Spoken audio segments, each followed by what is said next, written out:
dès les premières secondes hier, le gardien Jackie Munaron a été mis à l'épreuve sur le centre Edouard de Pirunk.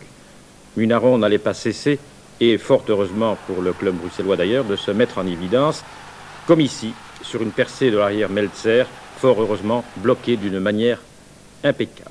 Il ne faut pas croire maintenant qu'Anderlecht n'a fait que se défendre. Les images de la télévision allemande, certes, suivent surtout les actions de Kaiserslautern, mais nos compatriotes ont souvent répondu à leurs adversaires du tac au tac.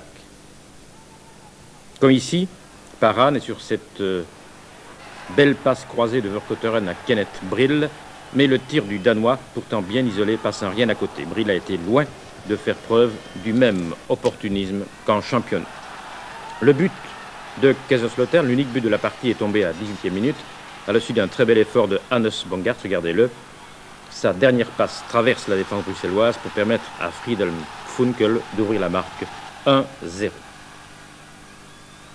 Toujours de l'ouvrage pour Munaron, les Allemands réussissant souvent à déjouer la tactique du hors-jeu. Le gardien d'Inantes sauve ici devant Doucek, avant que Meltzer reprenne de voler, mais au-dessus.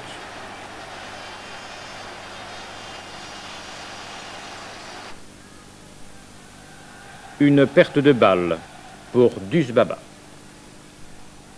Et c'est Meltzer encore lui qui récupère et qui isole le puissant avançant Gay, mais Munaron éclaircit une fois de plus la situation en 2 temps cette fois.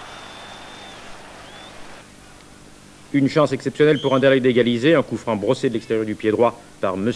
Ariane, le ballon avec l'arc transversal, alors que Elstrom était battu. Et encore une grosse émotion pour l'équipe belge sur une action de Bongars, le voici. Meltzer, un demi décidément très offensif, veut repasser à Bongars isolé, mais Jaspers, revenu en catastrophe, s'interpose in extremis. Cela restera finalement 1-0 pour Kaiserslautern. Une chose est certaine, le match retour au Paca Street vaudra la peine d'être vécu.